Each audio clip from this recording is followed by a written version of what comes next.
ใบเนาะและมื้อนี้มาพบกันในหัวข้อที่3ก็คือการเปลี่ยนโถกระบองเพชรซึ่งว่าเขาจะมีวิธีการเปลี่ยนแนวใดนั้นเดี๋ยวไปฟังกันเลยเด้อ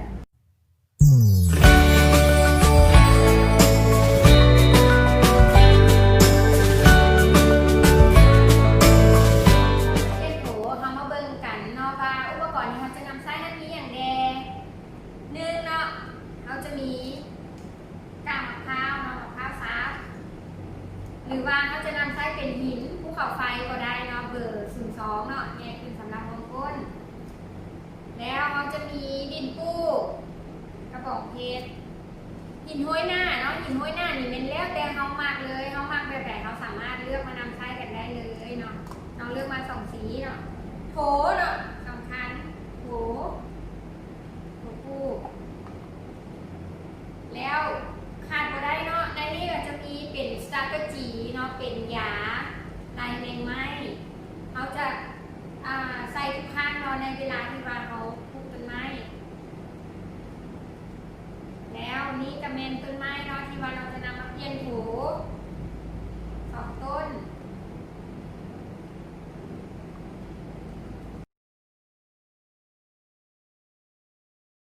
เขาจะมาแกะ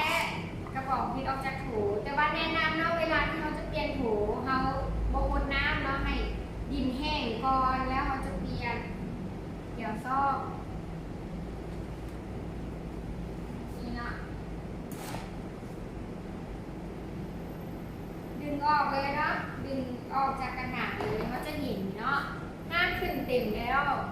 นี่ดินน้อยๆนี่เนาะต้นก็จะใหญ่เกินแล้วนี่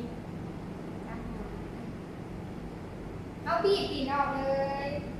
ตัวนี้ดินยังเปียกน้อยนึง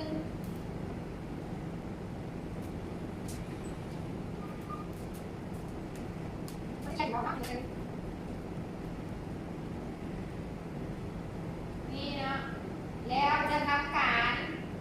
ซ่อมห้าง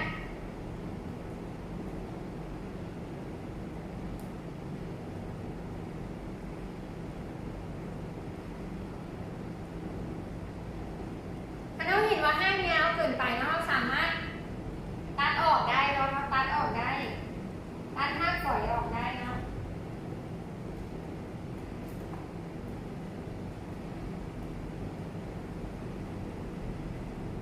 นี่เนาะแล้วส่วนตัวนี้เนาะเราล่างห้างไปแล้วเราโดนแล้วแต่ยังไม่มีโอกาสได้ปลูกนี้เนาะตัวนี้ห้างก็จะหลายเพราะว่าเดี๋ยวเราจะซ่อมห้างเนาะสำหรับยิมโนเขาสามารถตัดได้เลยตัดสั้นเลยก็ได้เนาะยิมโน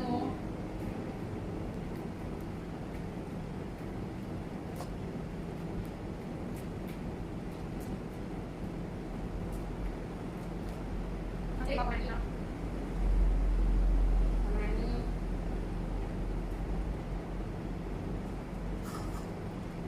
วันนี้เขาสิมาเบิ่งโถเนาะที่เขาจะเลือกนำไส้โถเขาจะนำไส้แนวใดให้เหมาะสมกับต้นไม้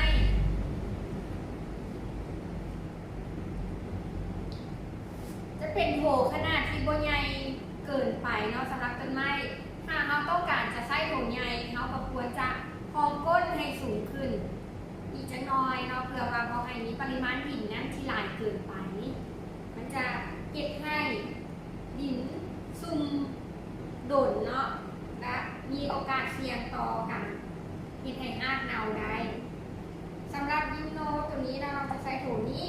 เพราะว่ามาโถใหญ่แดงแล้วจะมองก้นขึ้นสูงหน่อยนึงเนาะแล้วดาวร่องเดือนนี้เขาก็จะใส่โถนี้เนาะขนาดของโถเนาะขั้นตอนที่1เลยเนาะคือเราจะใช้โถน้อยก่อนนี้จะมองด้วยกากมะพร้าวในเบิ้งเนาะกากมะพร้าวหรือว่าเราสามารถมองทานก็ได้เนาะทานแบบนี้ทานกับทุกทานมามองก้นก็ได้หรือจะเอาเป็นมะพร้าวซับหินภูเขาไฟแล้วแต่เนาะความมัก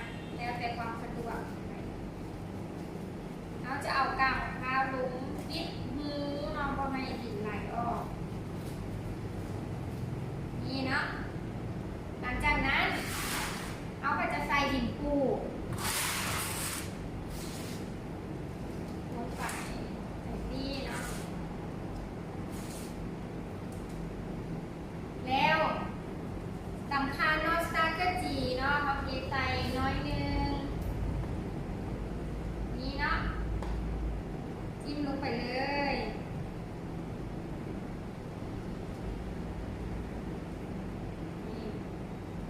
ว่าให้อยู่เรื่องกลางโถแล้วเขาเคาะดินลงเราสามารถดึงดินได้เนาะให้มันติด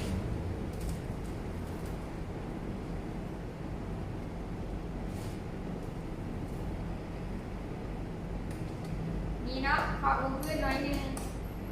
เพื่อให้ดินมันไหลลงไปทั้งลุมเอาสามารถปรับได้ก็ถ้าต้นไม้มันก็อยู่ทางกลางโถเราก็ปรับให้มันอยู่กลางโถได้หินม้วยหน้าเลยเราหลังจากแล้วเราเอาหินม้วยหน้าลงไปได้เลยค่อยๆม้วยอ้อมๆไปเนาะหินม้วยหน้านี้กับเพื่อความสวยงามเนาะอีกอย่างหนึ่งคือเวลาเราหดน้ำจะบริเวณให้ดินมันโฟกออกไปเนาะแต่ยังสามารถเก็บรักษาความชื้นอยู่หน้าดินได้นี่เนาะเคาะน้อยนึงเนาะนี่แล้วเนาะสวยงามเนาะจังที่เลยยังทำนี้เนาะเดี๋ยวเราจะมาเปลี่ยนอีกโถนึงอันนี้คือไส้หิน02ของก้นเนาะใส่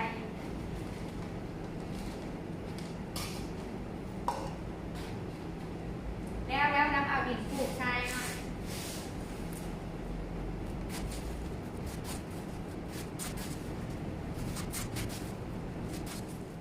ใส่ซากะจีเนาะกันแมงไม้น้อยนึง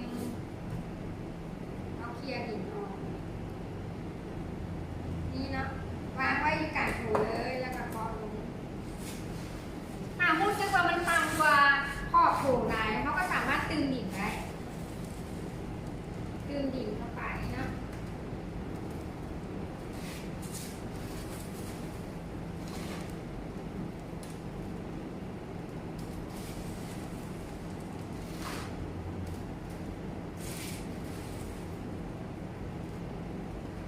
วิธีการ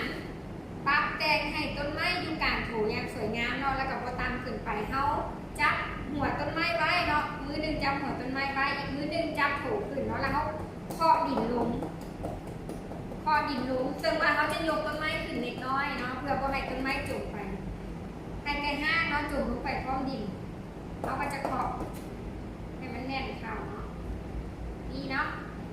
มันก็จะได้ต้นไม้ที่วางอยู่กลางโถพอดีเลย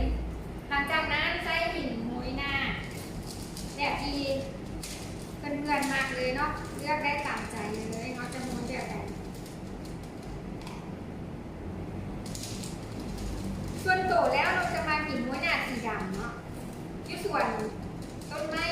ตาผมเกิดว่าใส่แต่สีดำหมดเลยหลังจากม้วยหินแล้วเขาก็เคาะลงอีกครั้งเนาะปักต้นไม้เบ็ดบอมค่ะรู้สึกว่ามันยังอยู่ในบอลทีว่ายังผู้งามเนาะเอากระปักให้มันคือเราตามเกินไปเคาะลงไปนี่เนาะสำเร็จแล้วเนาะนี่จะอยู่กลางโถพอดีเลยนี่เราก็ถึงแล้วและนี่ก็เป็นวิธีง่ายๆเนาะในการเปลี่ยนกระถางให้ต้นกระบอกเพชรเนาะต้นใดที่ว่ามันเต็มแล้วเนาะก็สามารถเอามาเปลี่ยนซ่อมหากได้แล้วเขาก็ลงปลูกได้เลยเนาะคือตัวนี้2ต้นนี้เลยเป็นวิธีการง่ายๆเนาะให้เพื่อนๆลองเอาไปเฮ็ดเบิ่งบ่ต้องยากเนาะในการซ่อมหากเนาะสามารถซ่อมได้ให้มันสั้นลงแล้วเขาก็ปลูกได้เลย